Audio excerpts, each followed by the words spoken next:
This is a question of integration and graph making. Graph making आनी चाहिए आपको। मैं एक बार इस क्वेश्चन के थ्रू आपको समझा देता हूँ।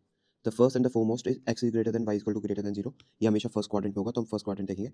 तो हम देखते हैं first this one, Y is equal to 4 - x² का बनाते हैं। पहले पहले लाइन बनाते हैं, ये ऐसे ग्राफ बनेगा। तो 4 - x² हो गया, और 0 0 लगा के हम देखते हैं कि इज लेस देन वाला देखते हैं, y is less than 4 - x²। या तो ऑरिजिन होगा या नहीं होगा। अगर ऑरिजिन 0 0 डाल के देखते हैं, which is greater than, therefore it's true, therefore origin is a part of this graph. ये वाला एरिया हो गया। Now let's see the second area. y 1 - 2x is equal to y, y 1 - 2x is equal to y। ये देखते हैं, ये तो हमको पता है ये लाइन है। y इज इक्वल टू 1 हो गया, x is equal to half हो गया। अब ऑरिजिन डाल के देखते हैं कि सेटिस्फाई होता है या नहीं होता।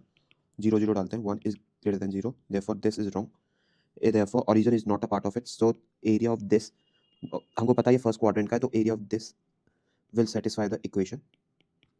ठीक है, ऑरिजिन वाला पार्ट नहीं है। therefore इन दोनों को मिक्स करेंगे, इक्वेशन 1 और 2 को, वो ग्राफ 1 और 2 को, तो हमारे पास ग्राफ ऐसा आएगा जहाँ ये 4 है, ये हाफ, ये 2 है, ये 4 है, ये 2 है, ये 1 है, ये हाफ है, and therefore the upper part of it, upper part क्या हो गया इसका, अपर पार्ट ये हो गया, और इसका लोअर पार्ट। तो ये ग्राफ आ गया हमारा, ये जो एरिया होगा वो हमारा एरिया हो गया। So the area will be going to give by y 4 - x² dx 0 से 2 तक, ये यहाँ से लेकर ये वाला एरिया लिया पहले हमने, इंटरवल में स्मॉल एरिया dx, ये हो गया y - 4x² माइनस ये ट्राइंगल है, तो इस पर इंटीग्रेशन नहीं करेंगे, डायरेक्ट ट्राइंगल करेंगे। तो हाफ एक साइड है और 1 एक साइड है, हाफ एक साइड आ रही है और 1 एक साइड आ रही है, सो ट्राइंगल का एरिया दिस हो गया 4x - x³/3, 0 to 2, 8 - 8 - 1/4, 8/3 - 1/4, 12 हो गया, is equal to 1296 minus 4 32 minus 3, therefore 35 61/12 हो गया।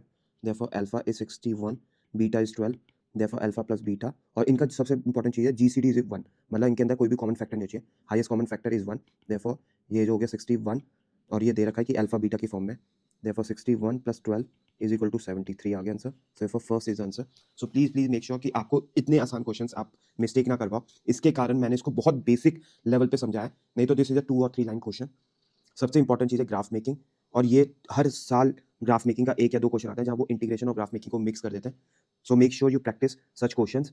प्लीज कोचिंग इंस्टीट्यूट से वो मुश्किल पेपर बनाते हैं, लेकिन बहुत सारे क्वेश्चन आसान भी आते हैं। अगर आप आसान और मीडियम क्वेश्चंस कर दोगे तो आपकी एनआईटी पक्की है, पक्की है, पक्की है। मेक श्योर ऑफ दैट कि आप ये वाले क्वेश्चंस करिए, this will be very very very helpful. And last के 10 डेज से भी कम बचे, so make sure you revise as much as possible. Thank you very much.